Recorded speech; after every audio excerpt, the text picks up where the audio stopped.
Olá a todos e todas, é com muita satisfação que eu abro o nosso segundo webinar da série de webinars organizados pelo Laboratório de Estudos em Economia Política da China, o LabChina, da UFRJ. Eu vou mudar para o inglês porque essa é a língua comum aqui de todos nós. So, I would like to start by thanking Professor Hao Qi for being here with us. Professor Hao Qi is from the School of Economics, Renmin University in Beijing. He has published a lot recently about the labor question in China, social structure of accumulation, and state-owned companies. I must say that I'm a fan of his work. I strongly recommend his articles, especially for those looking for critical perspectives, critical insights into China and Marxian approaches in political economy.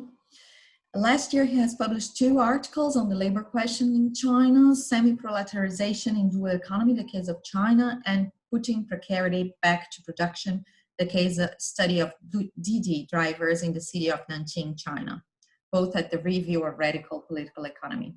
He has other articles there as well. Today, we're going to discuss one of his articles that has been published at the Radical Review of Political Economy. It's called The Impacts of State-Owned Enterprises on China's Economic Growth, and it was written with Professor David Kotz. It's a very welcoming moment to discuss that here in Brazil, especially because this government is very enthusiastic about privatization of Brazilian state-owned companies. So it is an important task to discuss what is China's experience with SOEs and get some insights to the Brazilian case as well. So once again, besides Professor Hao Qi, we also have here with us Professor Carlos Medeiros and myself, Isabela Nogueira. We are both from the Federal University of Rio de Janeiro Institute of Economics and the Graduate Program on International Political Economy. Professor Medeiros and I are here for comments and questions. So without further delay, Professor Hao Qi, thank you for being here with us, and the floor is yours. Okay. So thank you for inviting me to make this presentation. It's a great honor to be here. So Isabella, could you show the slides? Yeah. Okay. Just a minute, please.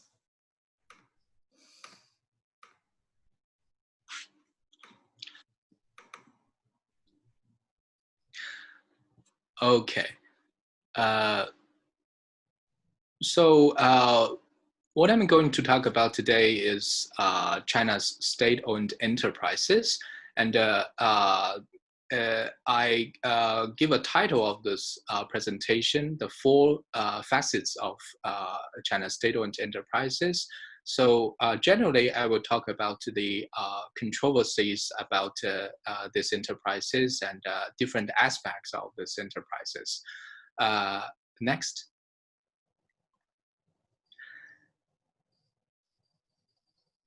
So first of all, I would like,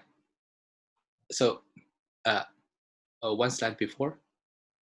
Yeah, so first of all, I would like to show you all these logos. These are the logos of this China's largest state-owned enterprises.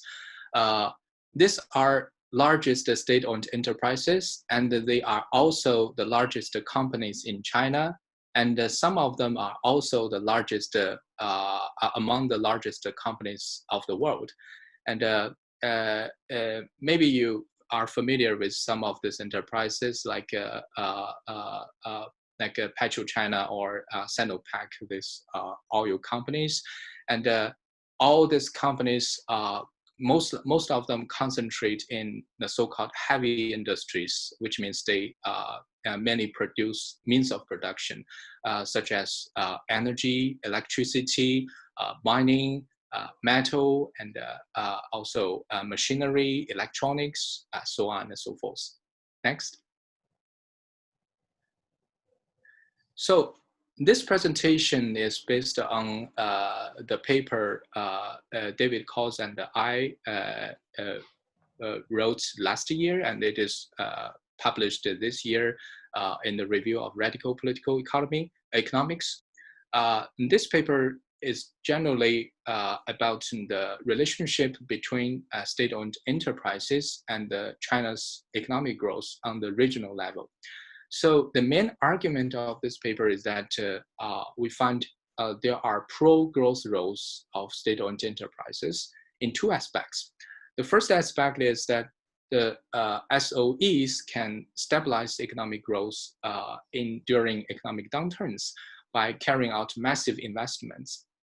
And the second aspect is that SOEs can promote technical progress by investing in riskier areas of technology. So in this presentation, I will generally discuss the controversies on the roles of state-owned enterprises in China's economy, and I will provide a classification of the different views about SOEs and discuss whether these views are supported by evidences or not. Next. So first of all, I want to emphasize is that SOEs are not individual enterprises. SOEs actually in China has become an institution. There is a whole institutional framework behind this enterprises. So when you look at this giant enterprises in China, they are not only enterprises, they are one kind of institution. So this figure shows, briefly shows this institutional framework. So when we talk about the SOE sector, what we mean is all the state-owned enterprises, including those state-holding enterprises. And this whole group can be divided into two subgroups, one on the central level and one on the local level. And on the central level, there are exactly 129 central enterprises. So what I just showed to you are the central enterprises. And in addition to these central enterprises, there are also local enterprises on the provincial level or on the municipal level or even on the county level. And for the central enterprises, we can further divide this 192 enterprises into two subgroups. One is the non-financial corporations and the other are the financial institutions. So these different subgroups are governed by different departments or ministries of the government. So for example, for the non-financial corporations, most of them are governed by the SASAC at the central level. And there are only a few, 5 enterprises to be exact. There are 5 enterprises which are governed by other departments or ministries of the central government. And for the financial institutions, these are governed by the Ministry of Finance. So what I want to emphasize is SOEs are not individual enterprises, they are institutions because there is a whole institutional framework that governs these individual enterprises. And these regulators are actually govern these enterprises as the shareholder. They are the dominant shareholders of these enterprises. So they can decide who are the CEOs, who are on the board of the directors, and what kind of major investment they conduct, and what level of wages they pay to their workers. Okay, next. Okay, so for people who are not familiar with Chinese economy, I want to give you some brief idea about the size of this enterprises. In 2018, the total profits of SOEs reached 3.4 trillion yuan, rising from about 3 trillion yuan in 2017, which accounted for about 14% of total operating surplus of the whole country. And in 2018, in the same year, taxes from SOEs paid 4.6 trillion yuan, which accounted for about 1/3 of China's total tax income. And in China's industrial sector, for which more data we can get, SOEs accounted in 2018 for 39% of assets, 27% of revenue, 28% of profits, and 18% of employment. And if we compare the SOE sector in China and the non-financial corporate sector in the US, the pre-tax profits of China's SOE sector were roughly 1/2 of the size of the US non-financial corporate sector. And about employment, so all these SOEs under SASAC, the employment reached 30 million people.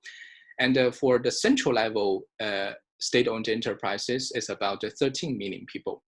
And for all the central enterprises, there are 48 central SOEs which have made the 2019 Fortune Global 500 list. So they are also they are also among the largest enterprises of the world.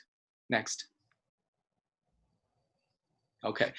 So these two figures shows the sectoral structure, the industrial structure of this state-owned enterprises. And as you can see, the left one is about the distribution of employment, and the right figure is about the distribution of assets. And you can see from these figures, most of the enterprises concentrate in those heavy industries, producing electricity, power, oil and petroleum, and also in the construction sector. So next. Okay, so the question I want to address is, what roles do SOEs play in China's economy? There are a lot of controversies about these roles, and I classify these different controversies, different views into 4 groups. And the first group is the neoliberal views. And in this view, researchers emphasize that SOEs are actually extracting rents from the economy, and these enterprises are inefficient, and they waste a lot of precious economic resources. And the second view is the radical views. It argues that these enterprises, like other private enterprises in China, they exploit their workers, especially they exploit the informal workers. And the third group is the Keynesian view. So it argues that state-owned enterprises in China can play the role of an economic stabilizer, and because it can conduct counter-cyclical investments in economic downturns.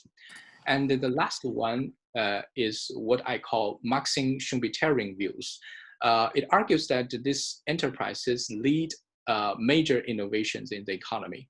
And these innovations are usually very risky investments, and the private enterprises are reluctant to make these investments. That's how this state-owned enterprises can play their role.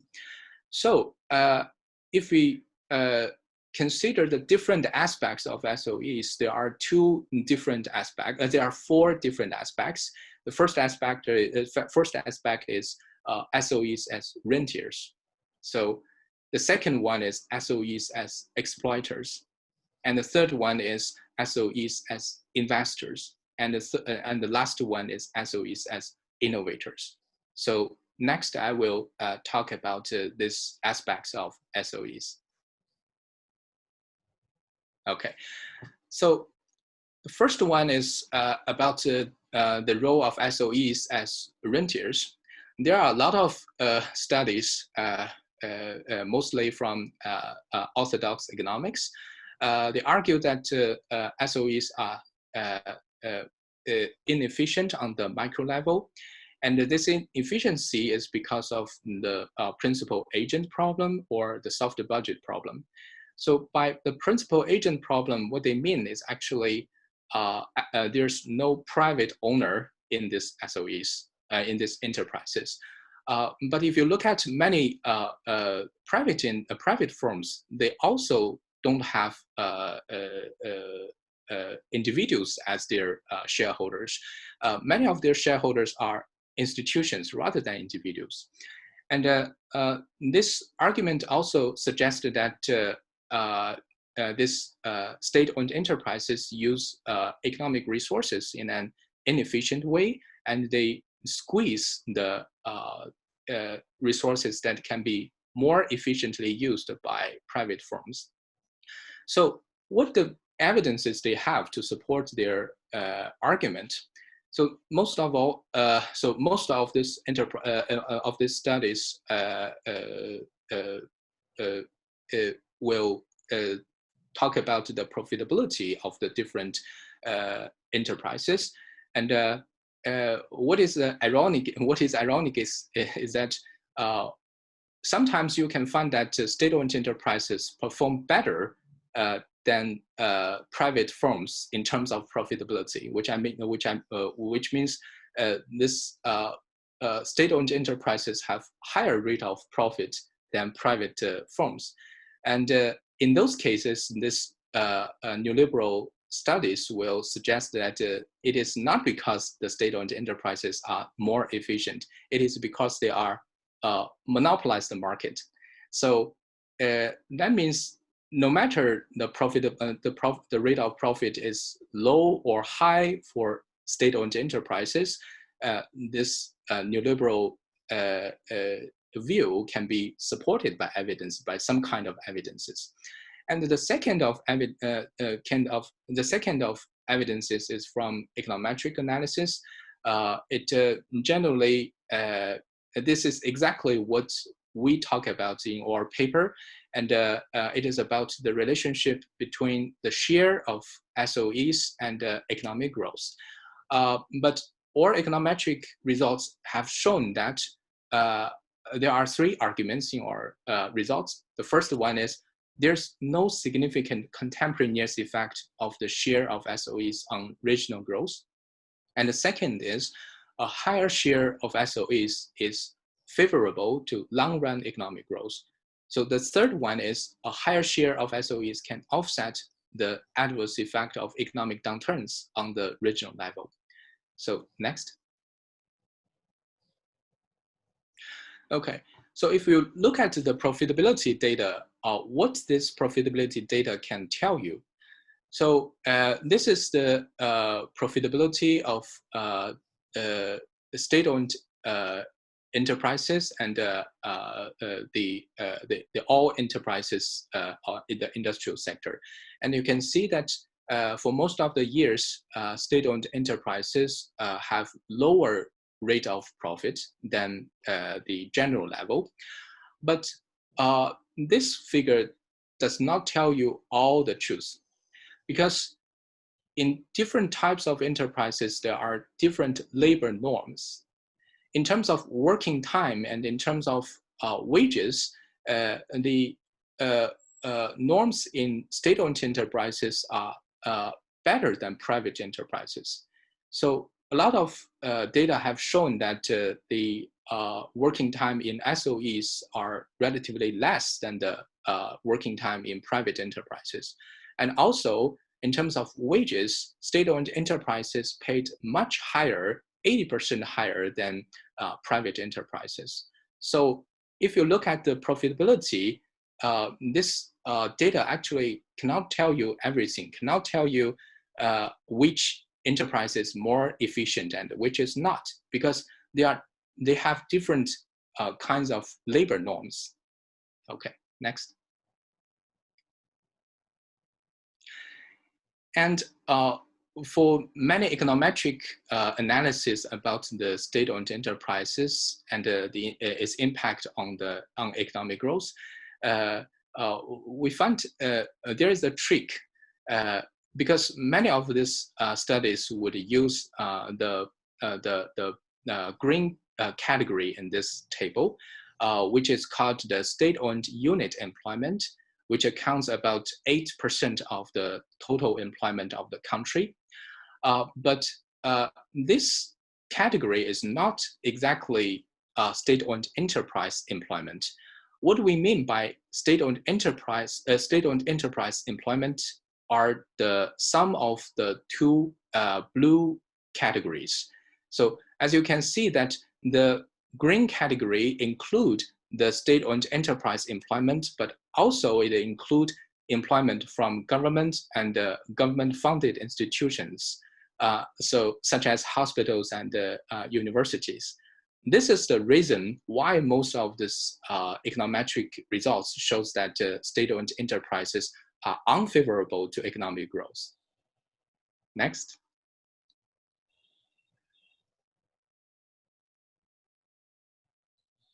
Okay, so the second aspect that I want to talk about is SOEs as exploiters.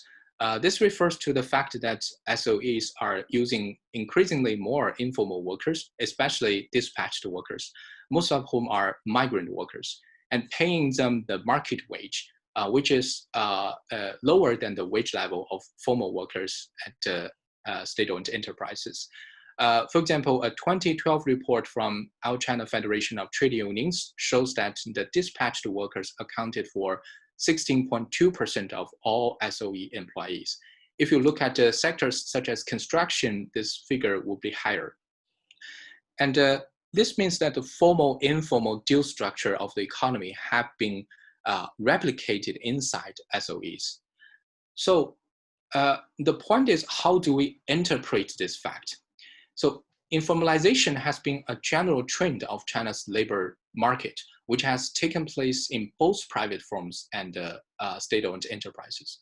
And there's no evidence to show that state-owned enterprises treat their informal workers worse than private firms do.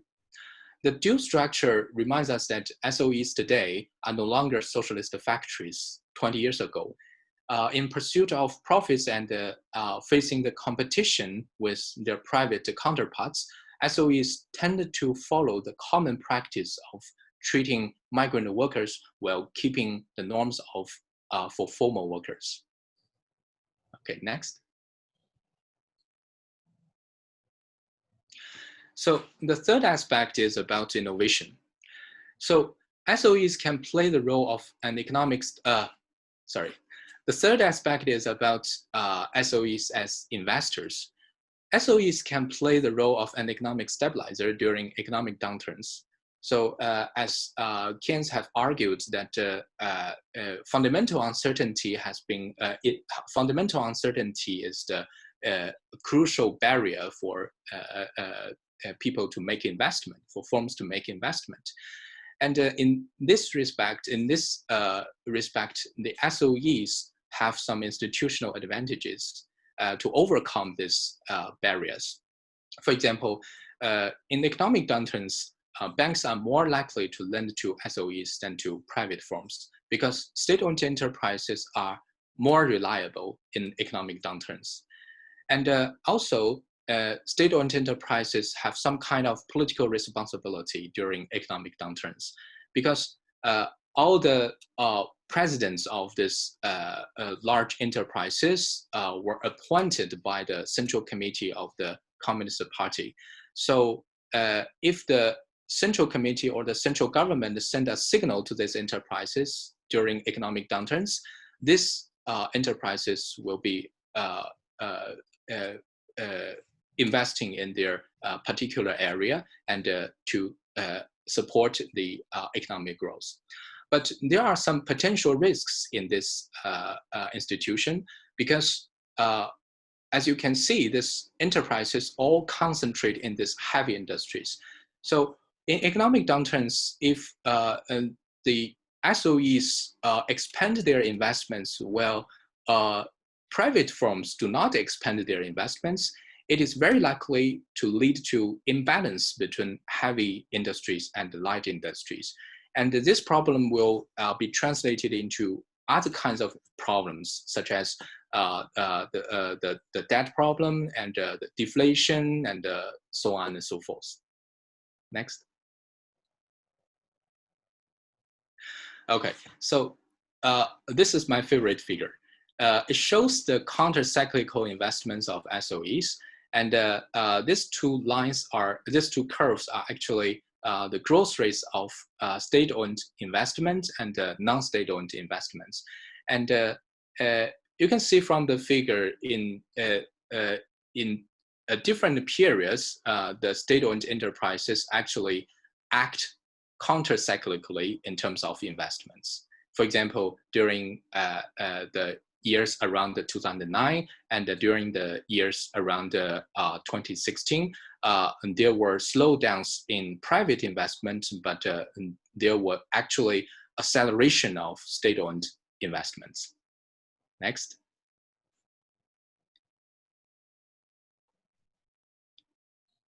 Okay, so the last fact I want to talk about is SOEs as innovators. So as you can see from this table compares the crucial indicators in terms of innovations of different types of enterprises. And in the 1990s, you can see that SOEs were actually lagged behind by private firms, but they made significant progress in the 2000s. But however, these figures only show the quantity of the innovations, but not the quality of the innovations. So we use another kind of data, which is the data from State Science and Technology Progress Award to compare the performance of different types of enterprises in terms of technical progress. Next.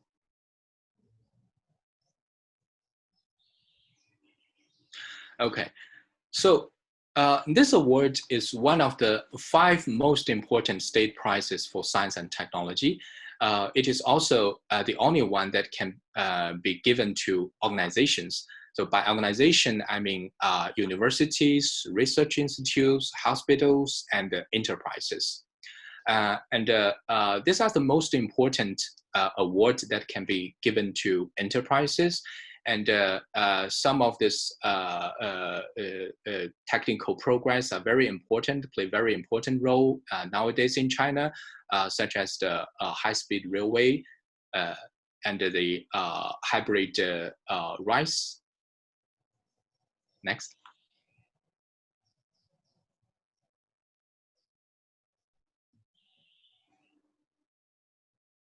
Okay, so here's the result of the comparison. In 2016, there were 610 awarded organizations, among which about 300 organizations are enterprises. And of these enterprises, 60% were SOEs. And most of these awards go to a group project involving several organizations, with one of the organizations listed as the first one of the leader. Of the 132 awarded projects in 2016, the first organization was an enterprise for 36 projects. Of those 36 project leading enterprises, 31 were SOEs and only 5 are non-SOEs. And we also compare the results of different levels of the prizes. And from 2002 to 2016, SOEs as leaders contribute 64% of grand prizes. This is the top level of the prize, and 45% of first prizes. This is the second level of the prize. Well, non-SOEs as leaders only contributed about 4% of the first prizes and no grand prize. So this figures shows that SOEs are important leaders in technical progress in China. Next.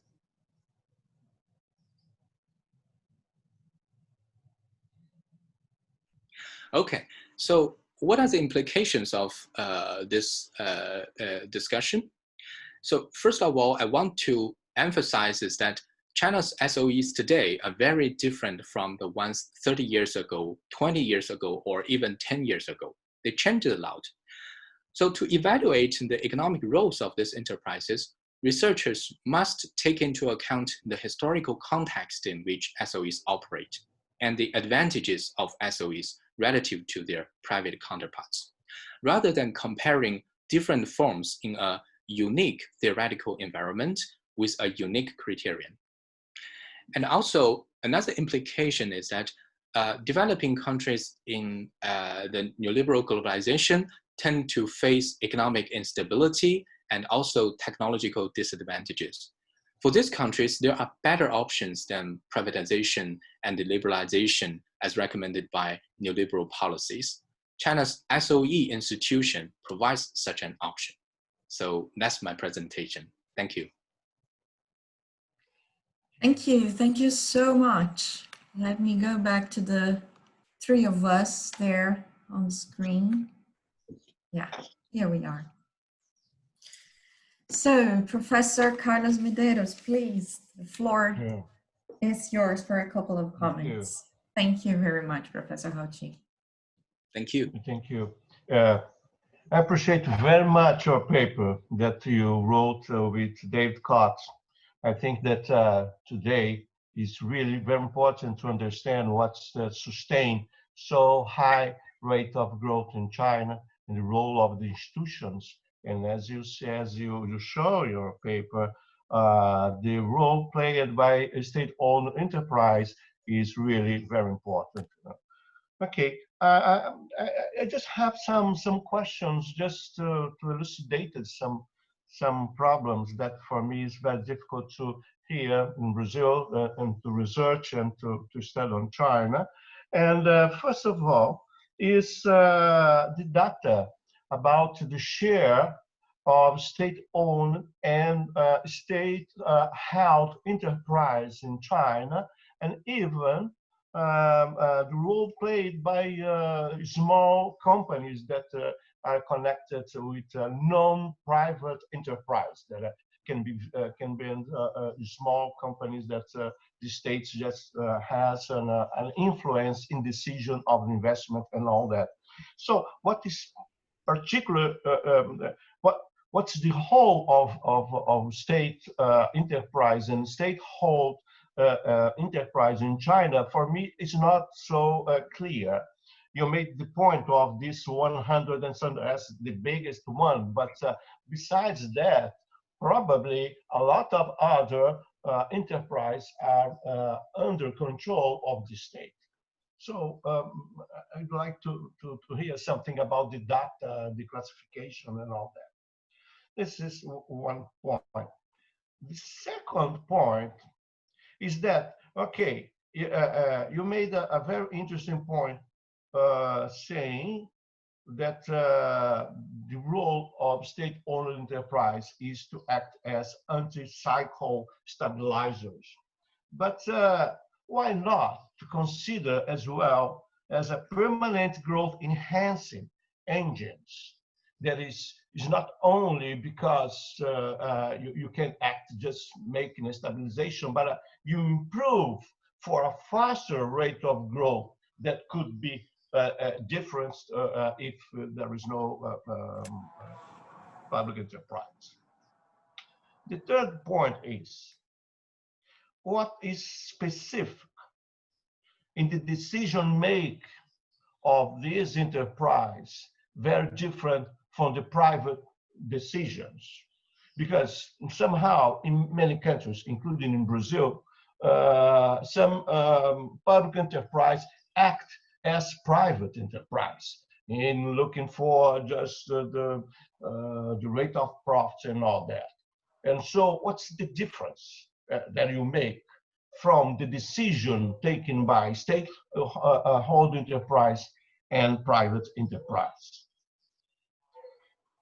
The fourth question is, Carlos, if it's okay for you, let's, I will add one or two questions and then Hao Qi answers, and then we do a second round, okay? Okay. Yeah, so that we don't make it all together. I will, can I just add one point to that, because it's related to his last question, Hao Qi, and then I give you the floor. If you could give us more details about how SASAC works, because that's an institution that is very particular in the case of China. We don't have anything like that here. So I think that interests our people who are listening to us, especially in terms of giving this long-term goal and state direction, right? So what it's rolling over, seeing the largest SOEs, how it reflects the strategic vision of the state, and how it has changed in the last 3 years, because we know that the State Council has weakened a little bit its power. So if you could talk a little bit about changes in SASAC. Thank you. Okay, so how about I answer the first two questions of Carlos, and then Carlos can go on to give the second round of questions. Okay. Okay. So, so I think I need some research for to formally answer your questions, but I just maybe we can discuss these questions. So the first one is about how the state control those small enterprises which are privately owned, but maybe they are influenced by this the state, right? So I think the state do have, especially local governments, do have this kind of influence on those enterprises. I want to mention a very interesting article. It's from sociology. It talks about the relationship between these private owners and local governments. And generally, we think that this private owners do not, have their own rights to decide what kind of industries they invest and what kind of practice they follow. But in fact, this local governments have some bargaining power over and influence over this enterprises owners, because many of these enterprises do not pay the social security taxes for their workers. And this is a contested terrain. This could be bargained between the local governments and the private owners. So if the local government wants to implement, to carry out some policy goals through this private owners, they can make changes. They can make exchanges because I mean the enterprise didn't pay the social security taxes, and the government can how to say, threaten them to and force them to implement some policies. So so this is a very nuanced mechanism between this local governments and those private enterprises. But I'm not sure if this also exists in other countries. Maybe it also exists in other countries, not a Chinese characteristic. So this is about the first question. And the second question is why this state-owned enterprises are not enhancing the economic growth of China, especially in those boom periods, right? I think they do have these functions because when we look at the figure I just showed, when you look at the growth rates of investments during economic booms, both private enterprises and state-owned enterprises expanded their investments. So they actually played this role. I'm not disagreeing with you. I think you are correct in this point. Okay. So the question that Isabela asked about how this SASAC worked in China and how it changed over the last 3 years. And because SASAC were actually the representative of the state shareholder in the enterprises, so they act as a shareholder. So they make decisions about the personnel, and they also make decisions about the major changes in terms of investments, in terms of acquisitions.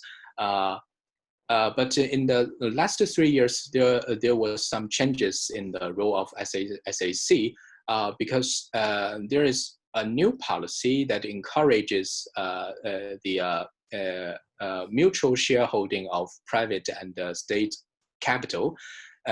So what we call the mixed ownership, and in this in this new kind of policy, the role of the SAC is actually just to make a decision in terms of investment. So, for example, I have some money and I want to invest in some area to establish a mixed ownership enterprise, but I will not intervene in the daily organization, daily operation of these enterprises. So it's a kind of shareholder that are not responsible for this daily operation of these enterprises, which have weakened the role of the state shareholders. This is what happened in the last 3 years, and also it is an ongoing process, and we don't know what will happen in the future. Maybe next 10 years, my presentation will change a lot, and I will find no progress roles for state-owned enterprises. That is very possible. So, yeah. Okay. So, Carlos, could you ask your third question again? I kind of forgot what you asked. Yeah, but I think that's a you answer. But what's the difference of decision making of enterprises, stakeholders? I think that's I have two more questions that there could be. But you said that state-owned enterprises pay higher wages than private enterprise. Okay. But and you have some data on this. But my question is that can you control it by sector and the size of enterprise? Because, for instance, it's very normal that big companies and in some heavy industries pay higher wages than in other areas or companies. So what you have to say about this point? And the other thing is really interesting, the point that you made on technical progress. But I have researched a lot on this, and what I saw is that the bulk of, for instance, TD and patents and all that are held by not enterprises, but public institutions, universities, and all that. And so how is it the connection between state-owned enterprise and public institutions in China? This is one. Okay. So for the first question about the wage premium in state-owned enterprises, there are other studies which have controlled these factors, such as the size of the company, and also factors like education of the employee and gender and other backgrounds of the employees, and sorry, and they still find a significant wage premium in state-owned enterprises, and of course, it is not 80% higher, but still the difference is significant. So, so I would like to interpret this difference as a difference in the wage norm. So one is the market wage, and one is a higher wage. It is not bargaining; it's just a historically formed wage norm. And for the second question about the relationship between the public institutions and state-owned enterprises, I think I think actually, so to my knowledge, I think there are close relationships between them.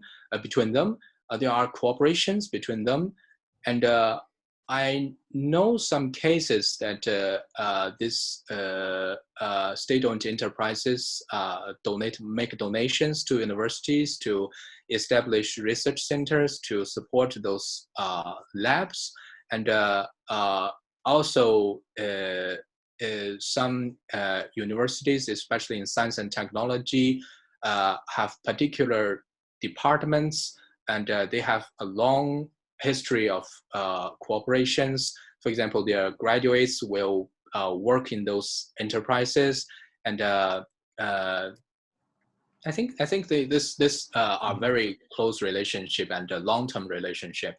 But also for the private firms, they in recent decades they also kind of build up this kind of relationship with public institutions, and some of this state awards were actually given to those former university employees, but they established their own companies and became a private owner. So in that case, they also have this good cooperation between private ownership and public institutions. Thank you for your questions. I have still 2 questions for you before we end our talk. First of all, you have shown extremely positive effects of SOEs in China's growth. Nevertheless, we know that there is a strong pressure to reform, which means to privatize SOEs, because of usually the arguments are overcapacity and rising debt. So where does the pressure to privatize comes from? Where is it stronger? I mean, is it from the bureaucracy that for one reason or the other is becoming more neoliberal? Is it among local officials or the emerging bourgeoisie? Or is it coming from outside China as well? So if you could give a comment on that. And my second question, this is not at all the topic of your paper, but I'm sure it interests Brazilian audience. Can you talk a little bit about the internationalization of SOEs? Because China has become a major investor in Brazil, especially in oil and electric sector, energy sector. So, and these investments are carried out mainly by SOEs. So the question that usually is made to us is, do Chinese SOEs operate differently from multinationals from the US or Europe when they invest abroad? So thank you. Okay, thank you for your question. So for the first question, I want to talk about the experience of or submission of the paper, because actually this paper, I started this paper in 2015,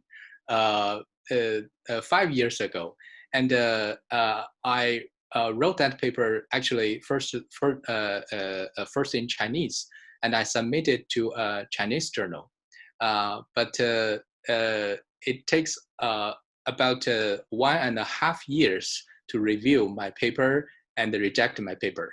So I don't know why it took such a long time. But when you ask me what are the pressures to reform these enterprises, where these pressures come from, where are the social forces come from, I think there are a lot of social forces that are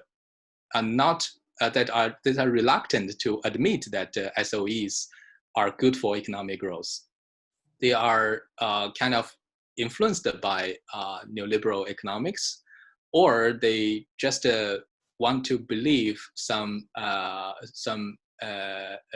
statistical relationship between SOEs and economic growth. Because, for example, if you look at those developed regions in China, these are the places where private firms concentrate. and it looks to everyone. It seems that this SOEs are not good for economic growth, and the private ones are those dominant factors that support economic growth.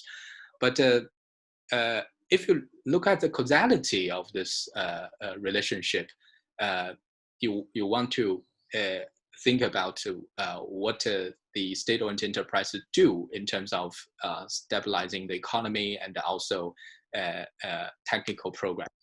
And also, I want to say that when you, because the state-owned enterprise have this economic stabilizer role, when you look at an economic downturn of the economy, you always find that state-owned enterprises have a higher share in the economy, because that's how this economic stabilizer play its role.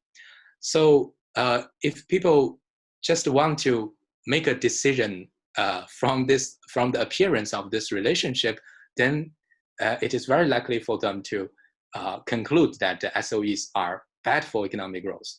Just like doctors are bad for people's health, because when people are sick, there will be a doctor.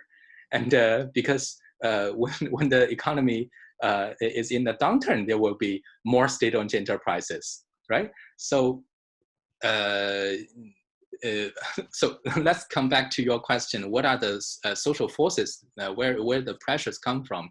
I think some people are just influenced by neoliberal economists, and some people are just don't see this causality between SOEs and economic growth.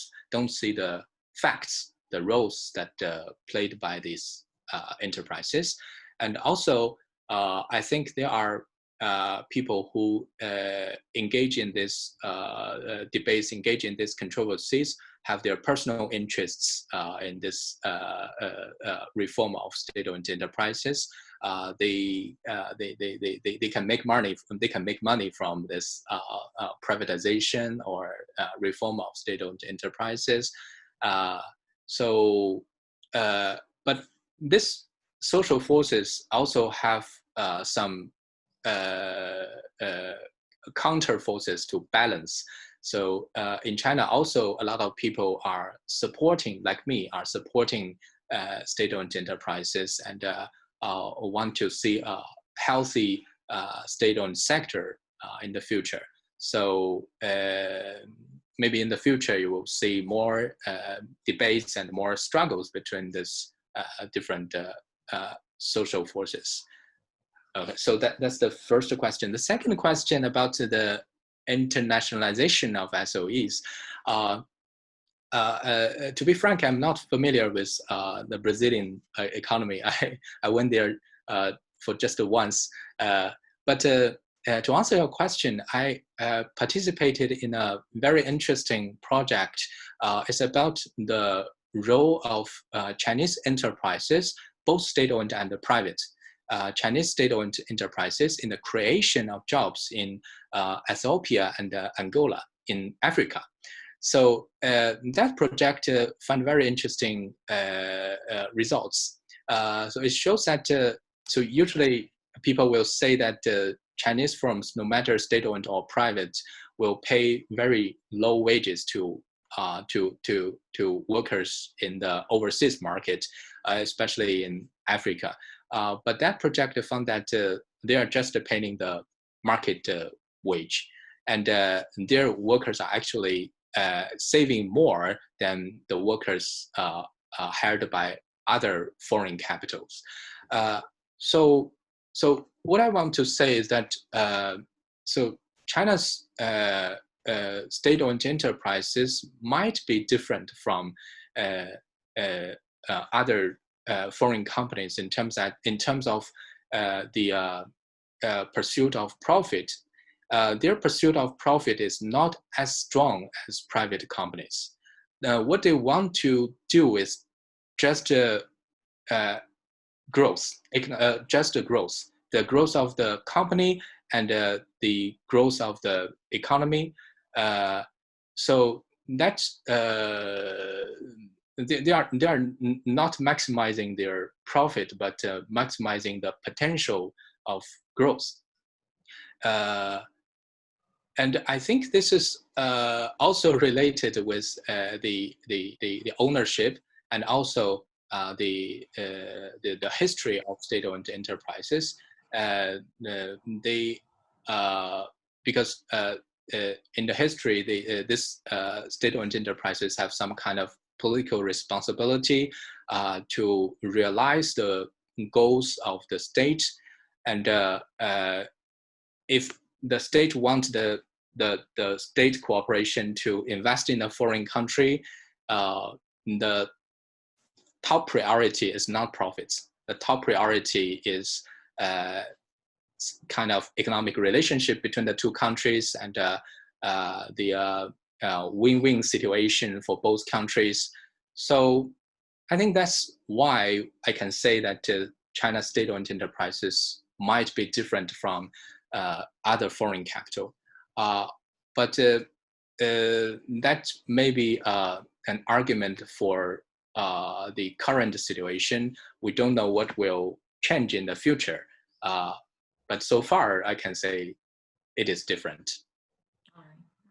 Great. Okay. Hao Qi, thank you so much for being with us. It was a very interesting presentation and very, very interesting conversation. I'm very pleased for our talk. Thank you, Carlos, once again for your participation here with us. Thank you, Isabela. And thank you very much, Professor Hao Qi. I appreciate very much your work, and I'd like to see in the near future developments in this line of research. Thank you very much. Wonderful. Thank you for having me, and thank you both of you for the wonderful questions. I like the discussion a lot. Yeah. Thank you. Thank you all. Bye-bye. Bye.